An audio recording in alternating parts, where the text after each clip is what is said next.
What if one of humanity's most criticized traits helped build the modern world? For thousands of years, greed has been condemned.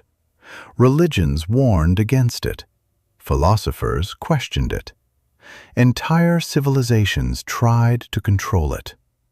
Yet, despite every warning, greed never disappeared.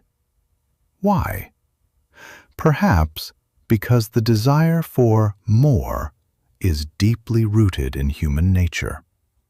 Long before cities, before kingdoms, before money, our ancestors lived in a world of uncertainty. Food was never guaranteed. Winter could last longer than expected. A successful hunt today did not promise survival tomorrow.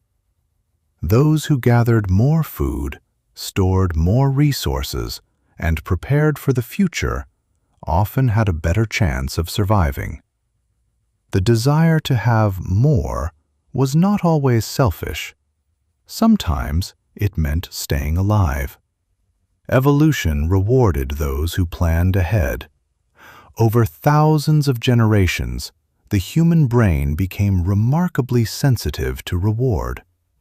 Modern neuroscience calls this the dopamine system. Every achievement, every discovery, every unexpected reward releases dopamine inside the brain. It motivates us to continue searching, to keep improving, to keep wanting more.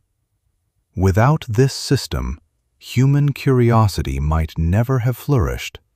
Explorers may never have crossed oceans. Inventors may never have challenged old ideas. Scientists may never have spent years searching for answers. The same force that drives greed also drives ambition. But where is the line between them? Ambition seeks meaningful achievement. Greed seeks endless accumulation. One asks, how can I create something valuable? The other asks, how much more can I take? The difference seems small, yet history shows it can change the fate of entire civilizations. Throughout history, the desire for wealth pushed humanity into unknown lands. Merchants crossed dangerous deserts. Sailors risked their lives on uncharted oceans. Trade routes connected distant cultures. Ideas, technologies, and knowledge traveled alongside gold and spices. Entire civilizations grew richer through exchange. In many ways, the modern world was built by people who refused to settle for what they already had. Perhaps the desire for more was never the real problem. Perhaps the real danger begins when enough no longer exists. History reveals a fascinating pattern. Some of humanity's greatest achievements began with a simple desire to have more. More food, more land, more knowledge, more opportunity, more wealth. This desire pushed civilizations beyond the limits of what they believed was possible. Thousands of years ago, small villages transformed into great cities. Trade connected people who had never met. Merchants carried silk from China, gold from Africa, spices from India, and ideas from every civilization they encountered. The Silk Road was more than a network of trade routes. It became a highway of human progress. Alongside valuable goods, mathematics, astronomy, medicine, and philosophy traveled across continents. Commerce changed the world. Then came the age of exploration. European kingdoms searched for faster trade routes to Asia. The promise of immense wealth encouraged sailors to cross oceans that many believed were impossible to navigate. Some expeditions failed. Others changed history forever. New continents were mapped. Global trade expanded. Entire economies were transformed. The pursuit of wealth accelerated the exchange of cultures, technologies, and scientific knowledge. Centuries later, the Industrial Revolution followed the same pattern. Factories competed to produce goods faster, cheaper, and more efficiently. Competition drove invention. Steam engines, railways, electricity, mass production. Each breakthrough reshaped human civilization. In the modern world, the same force continues to operate. Technology companies compete to build faster computers, smarter artificial intelligence, better medicines, cleaner energy. Every breakthrough begins with someone believing they can create something greater than what already exists. Competition often pushes innovation forward. But there is a critical difference. Innovation creates value. Greed demands ownership. Innovation asks, how can we improve life? Greed asks, how much more can I gain? History repeatedly shows that when the pursuit of progress remains connected to purpose, civilizations flourish. When the pursuit of wealth becomes the only purpose, the balance begins to disappear. Perhaps greed itself is not what changed history. Perhaps it was humanity's endless desire to reach beyond yesterday. The challenge has never been wanting more. The challenge has always been knowing when enough is enough. But history also tells another story.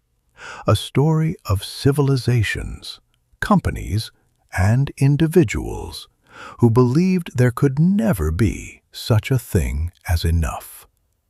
When the desire for progress becomes the obsession for endless accumulation, greed changes its nature. It no longer creates, it begins to consume.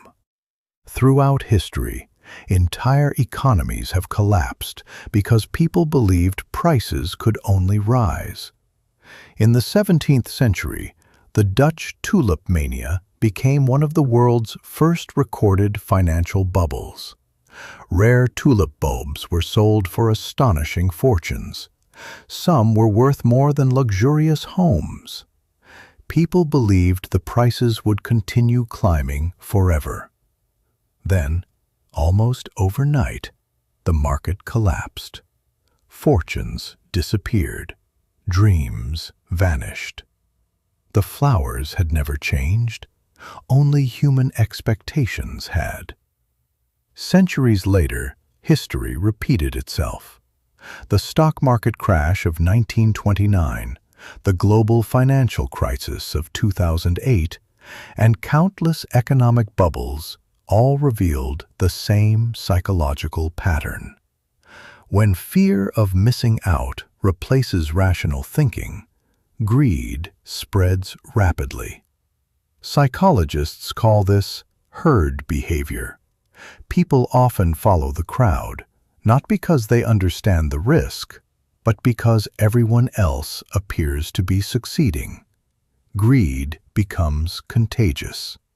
The same instinct that once helped our ancestors survive together can now lead millions toward the same mistake. Its effects reach far beyond financial markets. When profit becomes more important than people, workers are exploited. Forests disappear. Rivers become polluted. Entire ecosystems are sacrificed for short-term gain. History reminds us that greed without limits never stops by itself. It always asks for more. More money, more power, more control, until eventually there is nothing left to take. Yet the answer is not to eliminate ambition. Without ambition, there would be fewer discoveries, less innovation, less progress. The challenge is learning the difference between creating value and endlessly collecting it. Ancient philosophers understood this long before modern economics existed. Aristotle warned that wealth should serve life, not become life's purpose. More than 2,000 years later, his words remain remarkably relevant. Perhaps greed is not humanity's greatest enemy. Perhaps the absence of limits is. Civilizations grow because people dream of something better. Civilizations fall when better is replaced by more. Maybe the real measure of success is not how much we can accumulate, but how much we can create without losing ourselves in the process. Because history has shown one lesson again and again. Greed can build civilizations. Uncontrolled greed can destroy them. And the future of humanity may depend not on wanting less, but on finally understanding what is truly enough.